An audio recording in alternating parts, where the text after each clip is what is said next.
মানসিক শান্তি, ইসলামিক দৃষ্টিকোণ। আমরা সবাই সুখের পেছনে ছুটছি, তাই না? দিন-রাত পরিশ্রম, অর্থ সম্পদ, বাড়ি গাড়ির প্রতিযোগিতা, সব কিছুই শুধু একটু শান্তির আশায়।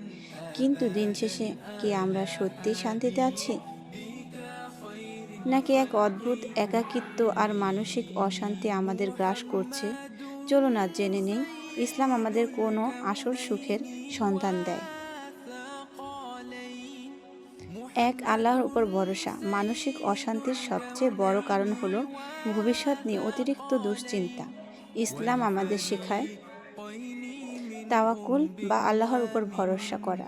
পবিত্র কোরআনে বলা হয়েছে, যে ব্যক্তি আল্লাহর উপর ভরসা করে আল্লাহই তার জন্য যথেষ্ট। যখন আপনি বিশ্বাস করবেন যে আপনার জীবনের প্রতিটা মুহূর্ত আল্লাহর নিয়ন্ত্রণে এবং যিনি যা করেন, তখন আপনার মন থেকে সব ভয় আর হতাশা দূর হয়ে যাবে।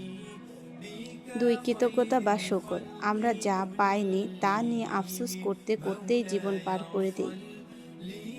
কিন্তু যা পেয়েছি তার জন্য কি কখনো শুকরিয়া আদায় করেছি? কোনো শুকরিয়া আদায় করেছি? আল্লাহ তাআলা বলেন, যদি তোমরা কৃতজ্ঞতা প্রকাশ করো তবে আমি অবশ্যই তোমার নেয়ামত বাড়িয়ে দেব। প্রতিদিন সকালে ঘুম থেকে উঠে শুধু একবার মন থেকে বলুন আলহামদুলিল্লাহ। দেখবেন বুকটা এক অবর্ণনীয় শান্তিতে ভরে উঠেছে। 3, সিজদার প্রশান্তি। দুনিয়া যখন আপনাকে চারদিক থেকে চেপে ধরবে, যখন মনে হবে আর কোনো পথ নেই, তখন জায়নামাজটা বিছিয়ে সিজদায় লুটিয়ে পড়ুন। রাসূল সাল্লাল্লাহু আলাইহি সাল্লাম বলেছেন, বান্দা আল্লাহর সবচেয়ে নিকটবর্তী হয় তখন যখন সে সিজদারত থাকে। আপনার সব জমানো কষ্ট, কান্না আর আকুতি আল্লাহর কাছে ঠেলে দিন। কারণ মনের ক্ষত-বিক্ষত জায়গাটায় মলম লাগানোর মালিক একমাত্র আল্লাহ। তাই আসুন ক্ষণস্থায়ী এই দুনিয়ার মোহে অন্ধ না হয়ে অন্তরের শান্তি খুঁজি আল্লাহর শরণে। আল্লাহ আমাদের সবাইকে মানসিক শান্তি ও হিদায়াত দান করুন। আমিন।